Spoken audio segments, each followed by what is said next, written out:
Imagínate destruir y expropiar el campo venezolano por casi 3 décadas para tener que salir hoy a llamar ladrones a los que tú mismo le entregaste las tierras.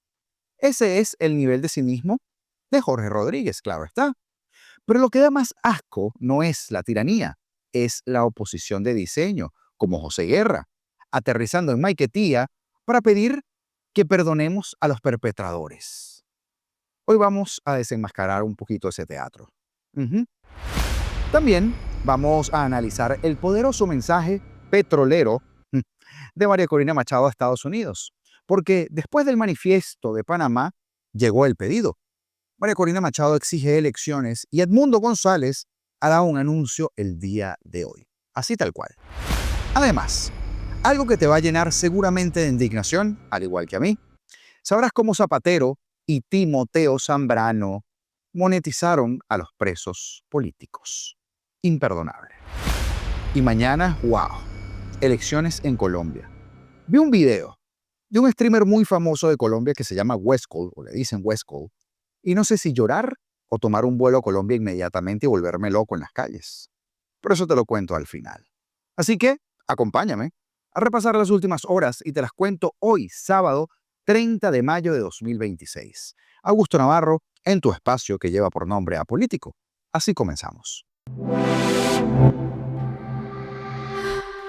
Nuevamente, y de manera muy cínica, quien pretende hacerse creer que él no era parte activa del chavismo durante más de 27 años, Jorge Rodríguez, reconoció recientemente errores en la política de asignación de fincas productivas, sobre todo en la región llanera, y prometió, prometer, hasta la creación de una ley para proteger la actividad ganadera. Quien vio el video o escuchó la noticia sabrá que hasta ahí todo mal, como siempre. Pero hay que recordárselo a quienes olvidan muy rápido. Porque en ese acto, en el estado Apure, el hermanito de la encargada, Delcy Rodríguez, aseguró que todos los fondos, propiedad del gobierno, entregados en esa región, fueron destrozados por quienes los recibieron, a los que llamó ladrones e irresponsables. Jorge Rodríguez, llamando ladrón e irresponsable, a Jorge Rodríguez, exacto. No porque tenga un gato, no, el gato no es de él. Es porque él logró levantar todos los fondos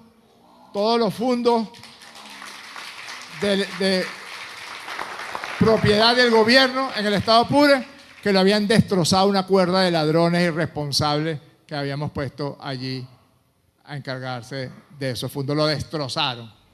El ganado que no se comieron se lo robaron, y el que no se lo robaron lo vendieron, y el que no lo vendieron se les murió.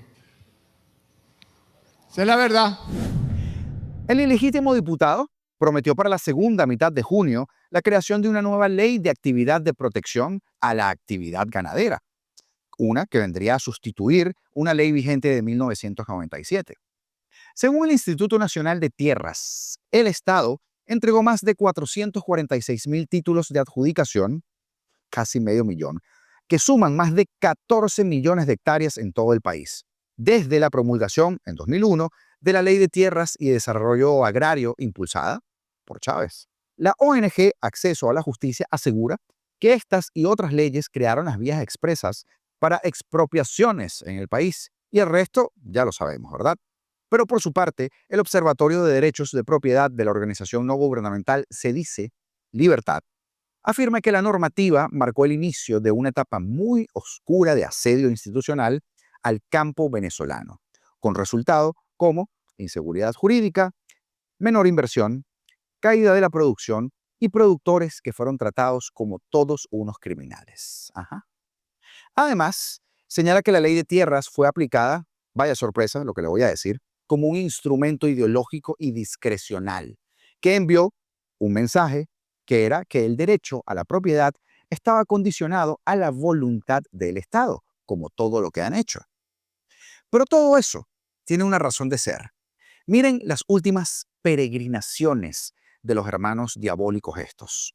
Están recorriendo el país con una intención muy puntual: visitar las zonas, los sectores y las industrias que más golpearon ellos mismos para hacer borrón y cuenta nueva. para sacar el aparatico este de borrar memoria de los Men in Black, estado por estado, lugar por lugar, y pretender que son importantes y escuchados. Y así, ofrecer la pantomima esta del nuevo momento político y conseguir sus votos, porque la campaña electoral está en marcha. Y como es obvio, quieren que los apoyen. ¿Se acuerdan ustedes de aquello de Del si avanza, tú tienes mi confianza? Bueno, para eso han diseñado toda una parafernalia. Ya no se salen con las franelitas de llegaron los monos, porque el momentum ya pasó, sin ton ni son. Ahora van con su franelita y el mapa de Venezuela a lo de siempre, a intentar engañar a las personas desesperadas utilizando el sufrimiento. Pero esto no sería tan cochino, o mejor dicho, sería menos inmoral, que ya es suficiente, si no fuera por los satélites de siempre. ¿Y a qué me refiero? Bueno, escuchen esto. Una ley de amnistía general, una ley de perdón, Vladimir. El perdón no puede ser para los nuestros nada más, tiene que ser para todos, porque si no, no hay solución. Y que el PSV se mantenga. Mira, hay gente que quiere ver a Diosdado Cabello preso, yo no lo quiero ver preso. Quiere ver a Nicolás Maduro en La Haya, yo no lo quiero ver en La Haya. Quiere ver a Jorge Rodríguez metido en un psiquiátrico, con los locos, con la gente que tiene enfermedad mental. Yo no lo quiero ver allí. No, yo lo quiero ver en la calle haciendo política en minoría, que es lo que son, con las libertades que ellos nos quitaron a nosotros, las libertades que ellos nos negaron a nosotros.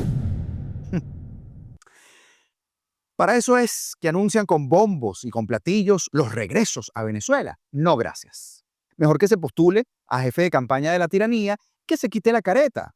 Y es por eso que vengo en los directos desarrollando este temita una y otra vez. Los fulanos regresos del exilio. Porque que no pase desapercibido además quién lo recibió en el aeropuerto para montar el minicirco, Tomás Guanipa. Y después de lo que usted acaba de escuchar, si José Guerra quiere bañar a los chavistas y tomarse el agua, que lo haga, que aproveche. Pero esa payasada no se puede tolerar, porque esa comedera de flor, en el mejor de los casos, y en aras de una falsa pluralidad, que se la vendan a otros. Porque aquí estamos claros. Asomas la cabeza para levantarle la cara a una dictadura, eres parte funcional de la misma dictadura.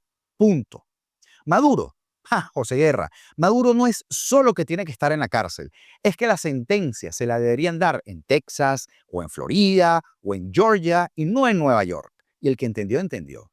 Los Rodríguez haciendo política, deben cumplir condena. Eso es lo que tienen que estar haciendo los Rodríguez. Diosdado, Padrino, Granco, el mismo destino que Maduro. Plan vacacional Hugo Chávez y tú, José Guerra, a las páginas negras por querer normalizar a unos genocidas que causaron innumerables tragedias a millones de venezolanos y que a diferencia de ti, no pudieron colgar un TikTok en Maiquetía con musiquita de derechos libres de autor, porque algunos ya no están con nosotros. Y si no me crees, ve y pregúntale a la señora Carmen Navas o a Víctor Quero, que en paz descansen. Ok, pero hay momentos en la política donde los discursos también sirven para explicar una realidad, pero hay otros en donde los discursos buscan construirla. Y lo que hizo María Corina Machado esta semana pertenece claramente a esta segunda categoría. ¿Por qué? Porque si uno observa con detenimiento la secuencia de acontecimientos que han venido pasando en estos días, uno se da cuenta que la entrevista concedida a Newsmax no fue un hecho aislado, por supuesto que no lo fue. No hay casualidades en la política.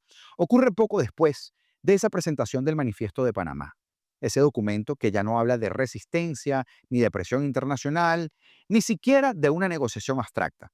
Habla más de una transición, de elecciones presidenciales y de un cronograma. Habla, en definitiva, del día después. Lo cual, por supuesto, cambia completamente el tono de nuestra conversación. Porque durante años, lo sabemos muy bien, lo padecimos.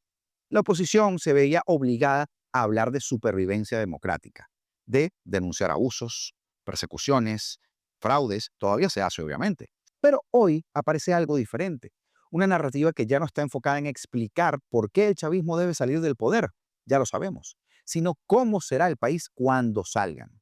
Por eso, la entrevista de María Corina es mucho más estratégica de lo que a simple vista se ve. Porque mientras gran parte del debate público sigue muy concentrado en la estabilización económica, y eso está bien, por supuesto, impulsada además por Washington, María Corina introduce nuevamente en el centro de la discusión el tema que más incomoda tanto al régimen como a quienes quieren prolongar indefinidamente una transición administrada. ¿Cuál es el tema? Las elecciones presidenciales. Presidenciales. Y es muy importante detenerse aquí. ¿Por qué? A ver, porque hablamos de presidenciales, no de regionales, no de municipales, no de una consulta parcial.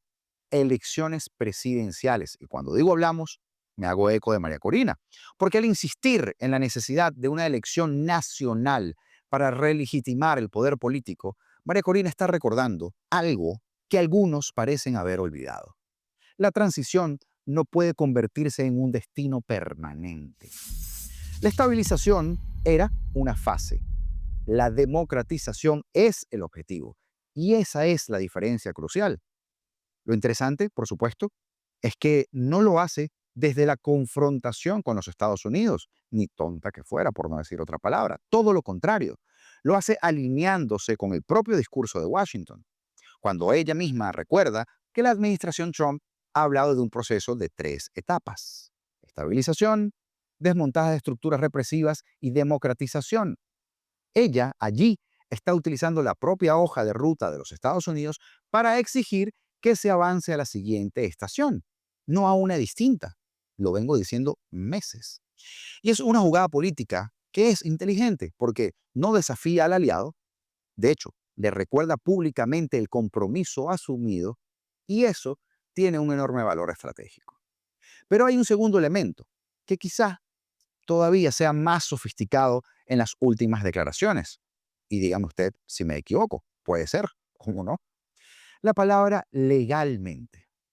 Porque cuando María Corina afirma que una futura administración democrática de nuestro país, o sea, ella, respetará los contratos firmados legalmente, mucha gente escucha una promesa a inversionistas. Sin embargo, el verdadero mensaje está escondido en ese adjetivo, ese precisamente, legalmente.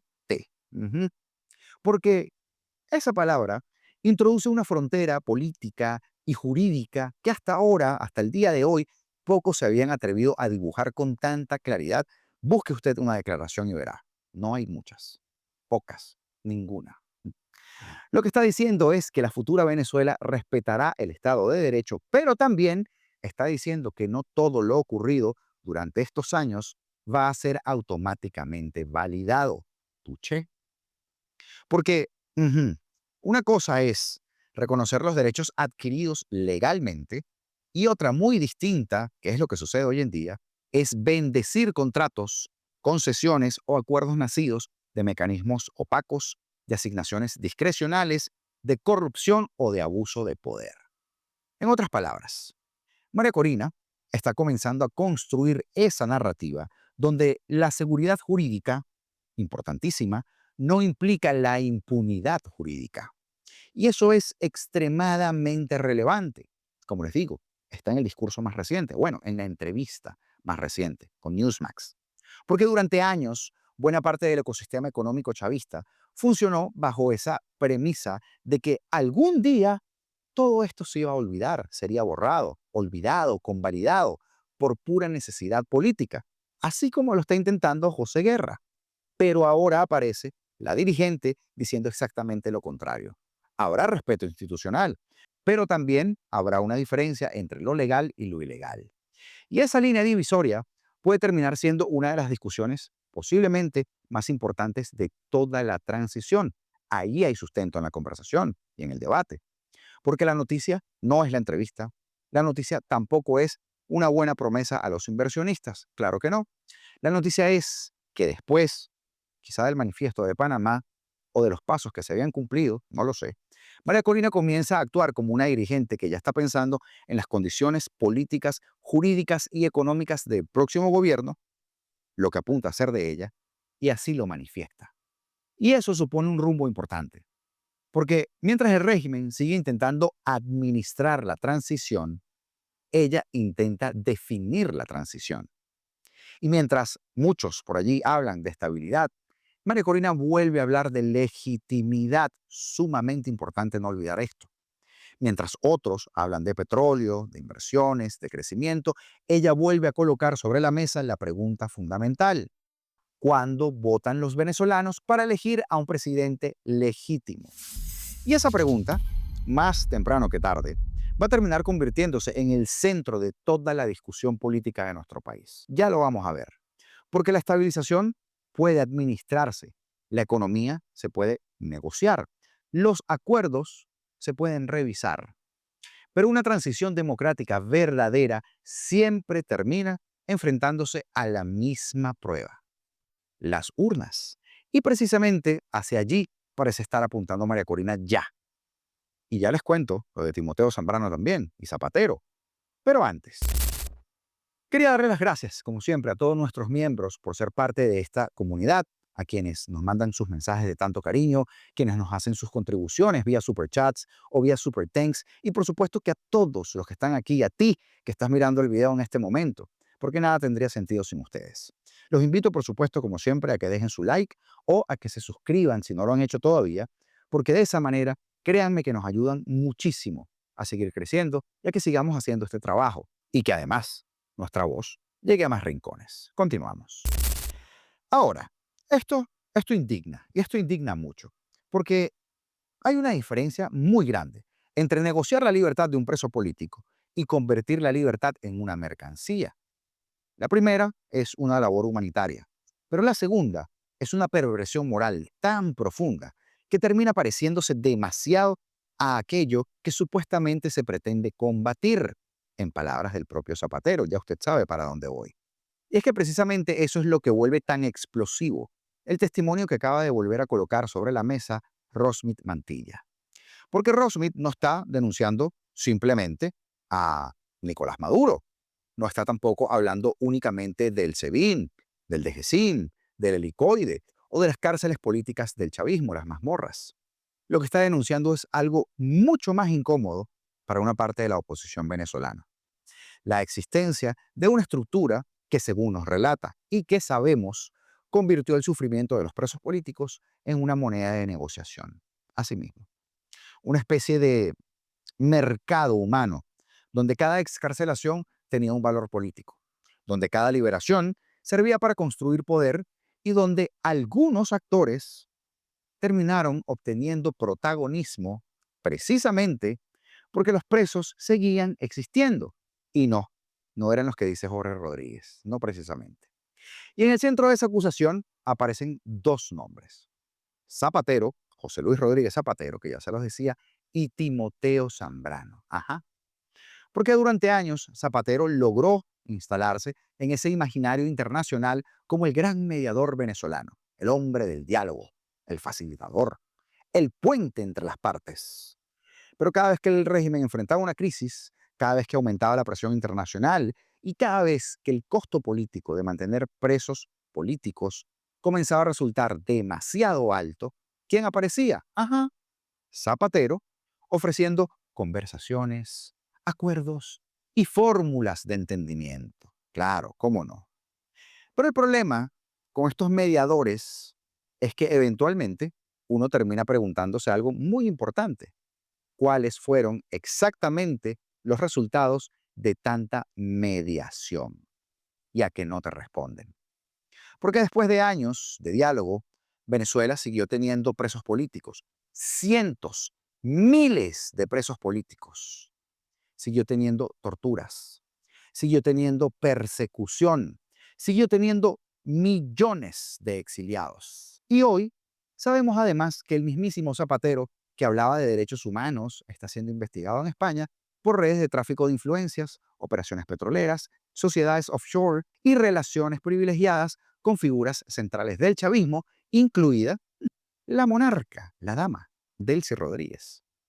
De repente, muchas cosas comienzan a no a verse diferentes, a comprobarse que son diferentes. Porque lo que Rosmith describe no es una anécdota, es una escena profundamente perturbadora. Cuenta que el día de su excarcelación, cuando estaba a punto de enfrentar a los medios, estar allí de frente y contar lo que había vivido, recibió un mensaje atribuido a Timoteo Zambrano. Ajá. No era, por supuesto, una felicitación. No era tampoco un gesto de solidaridad, no, era una advertencia. Sí hablaba, sí contaba la verdad y sí denunciaba. Escuche qué perverso esto. La liberación de Gilberto Sojo podría ser suspendida y la responsabilidad, fue lo que le vendieron, sería suya. Y vamos a detenernos un momento en la monstruosidad que acaba usted de escuchar de esa lógica. Porque estamos hablando de un preso político recién liberado que recibe un mensaje donde le hacen entender que la libertad de otro preso depende de su silencio y su complicidad, sin querer, por supuesto. No de una decisión judicial, tampoco de una investigación, ni de una negociación institucional. No, depende de su silencio. Si te callas, sale. Si hablas, no sale. Si ese relato es cierto, y yo no tengo por qué dudarlo, dados los hechos de los personajes y no lo que hablan, hechos, no palabras, estamos obviamente frente a algo mucho más grave que una simple diferencia política. Bastante más grave que eso. Estamos frente a una estructura donde la libertad se administraba selectivamente, pero, oh sorpresa, usted y yo lo sabemos, donde los presos se convierten en fichas, donde las excarcelaciones funcionaban como herramientas de opresión y donde el sufrimiento humano era incorporado a una estrategia política. Todo eso lo sabemos, claro que sí. Por eso, la palabra que utiliza Rossmith es tan devastadora. Y así los he definido yo durante tanto tiempo. Rehenes. No presos, no detenidos. Rehenes. Porque un preso político es alguien ilegalmente privado de su libertad por un régimen por motivaciones políticas, lo cual es un escándalo y una violación de los derechos humanos de por sí. Pero un rehén es alguien cuya libertad se utiliza como instrumento para condicionar el comportamiento de otros, o un chantaje además. Y esa diferencia cambia completamente la lectura de lo que ocurrió, señores, durante tantos y tantos años en Venezuela. Porque lo más inquietante es que muchas de esas denuncias fueron ignoradas por completo en su momento. Y fueron ignoradas porque habían elecciones. Fueron ignoradas porque habían candidaturas. Fueron ignoradas porque había negociaciones y mesas de negociación. Fueron ignoradas porque habían cuotas de poder. ¿Les suena al momento actual? ¿A que sí?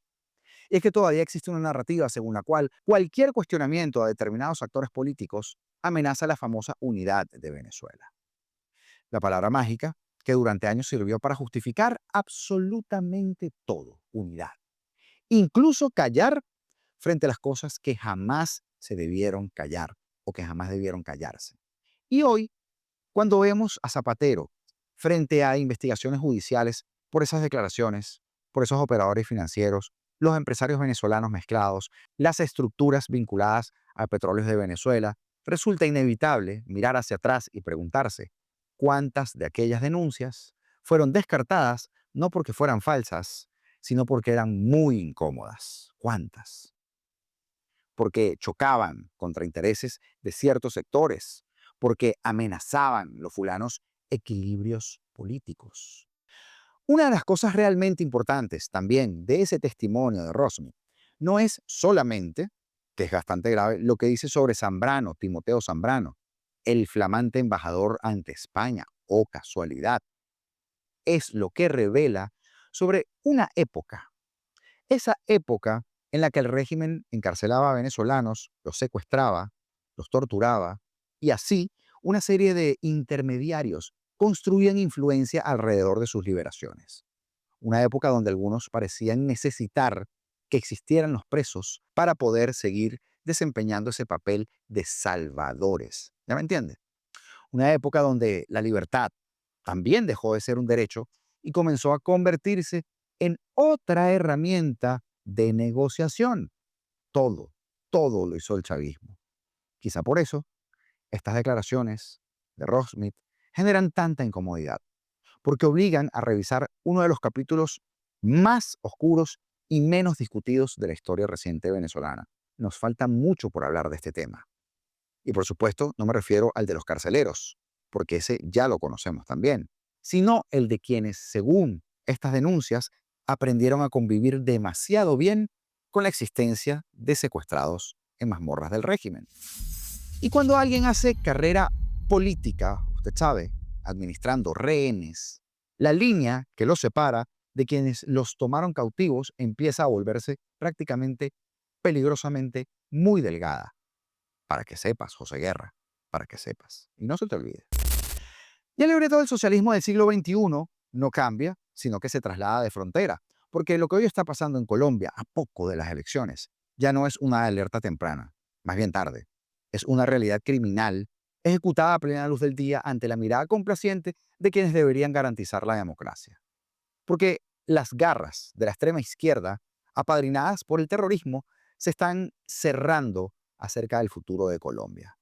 Atentos con esto, porque hay una denuncia que hace Álvaro Uribe y que es gravísima y proviene directamente de zonas en donde el Estado como tal y su fuerza brillan por su ausencia. El ELN, los chiquillos de Diosdado, ya están reteniendo cédulas de los votantes en Arauca, Arauquita y Saravena.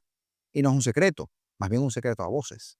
Porque la guerrilla confisca el documento de identidad del ciudadano de a pie con el objetivo perverso de llenar las actas electorales de forma masiva y marcar con fuerza el nombre de su candidato, Iván Cepeda. Una candidatura impuesta no por las ideas, ni tampoco por los votos, sino por el peso de los fusiles. Un secuestro electoral en masa. Pero mientras el terrorismo opera con total impunidad en la periferia colombiana, en las grandes ciudades se libra otra batalla casi igual de peligrosa. La batalla psicológica. ¿Y a qué me refiero? Bueno, les decía al principio, quiero hablarles del fenómeno de la vergüenza y el experimento de Westcott. Así lo bauticé yo, muy a pesar de la intención del creador. Porque como les decía, el día de ayer vi un termómetro social brutal en las calles de Medellín. Y es que este conocido streamer e influencer, Westcott, salió en vivo a sondear la intención de voto de la gente común cara a cara allí en la calle. Y el resultado de ese ejercicio en la capital de la resistencia antioqueña debería encender todas las alarmas. Primero, la cantidad de gente que va a votar por Cepeda. Y así ocurrió un fenómeno alarmante con la contraparte. Quienes querían votar por opciones firmes de oposición al gobierno actual, como Abelardo de la Espriella o como Paloma Valencia, sentían vergüenza de decirlo en público. Bajaban la mirada, titubeaban, te decían, no, prefiero no opinar, yo en política no me meto, yo soy apolítico. Seguro. ¿Desde cuándo defender la libertad, la propiedad privada, la seguridad y el orden genera vergüenza? Esto es el resultado de una reingeniería social milimétrica, porque la izquierda radical ha logrado inocular en la sociedad civil una de sus armas más efectivas, la cancelación y el estigma social. Han construido una narrativa donde ser de izquierda es muy cool, es progresista y se creen además moralmente superiores, mientras que defender las instituciones te convierte automáticamente en el blanco de señalamientos. Así estamos al día de hoy, no solo en Venezuela, no solo en Colombia. Señores, para salvar a Colombia de caer definitivamente en las garras de Cepeda y del proyecto transnacional que él representa, hay que entender que la amenaza opera bajo una doble tenaza. En el campo, el terror físico, fusil del ELN, chantaje, control territorial y por supuesto el robo de cédulas en Arauca para alterar los resultados electorales.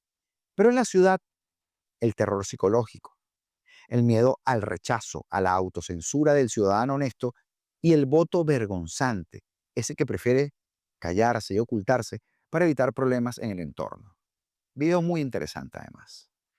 Si la mayoría, silenciosa, sigue permitiendo que los radicales controlen la narrativa pública por puro terror o por puro temor a la crítica, la minoría, armada y ruidosa, terminará gobernando el país. Quienes apoyan un cambio de rumbo real, un modelo de orden con figuras de carácter, no pueden seguir pidiendo perdón jamás por sus propias convicciones. La libertad de Colombia no se va a salvar en las redes sociales, ni con herramientas de última hora, ni con este video. Se va a salvar cuando el ciudadano que me pueda estar escuchando entienda cómo enfrentar el fraude en las regiones abandonadas y perdiendo también el miedo en las calles de las ciudades metropolitanas y con su trabajo. Y eso se lo digo a la audiencia que tenemos en Colombia. Su trabajo es importante. Porque la izquierda radical y sus aliados armados ganan cuando el ciudadano honesto se calla. Y aquí no puede haber espacio para la timidez, cuando lo que se está jugando es el destino de toda una nación y que repercute en Venezuela. Porque la vergüenza debe cambiarse de bando. Que sientan vergüenza los que conectan con terroristas, los que roban cédulas, no quienes defienden a la democracia. Colombia está a tiempo de reaccionar. Todavía no han pasado las elecciones, pero falta nada. Y el primer paso para derrotar a Cepeda en las urnas es derrotar el miedo en la cabeza de cada uno de los colombianos, y eso es para hacerlo ya. Para mi audiencia en Colombia, a hacer el trabajo, a convencer. Basado en lo que tú miras, en lo que comentas, con todo lo que interactúas y disfrutas, YouTube nutre su algoritmo y ya sabes que si le haces clic aquí, ese video tiene información que te va a interesar y que te interesa mucho. Te invito a que lo veamos y ya que nos veamos mañana en un nuevo programa de Apolítico. Señores, como siempre les digo, libertad o nada. Colombia, atentos, porque seremos libres. Ustedes también.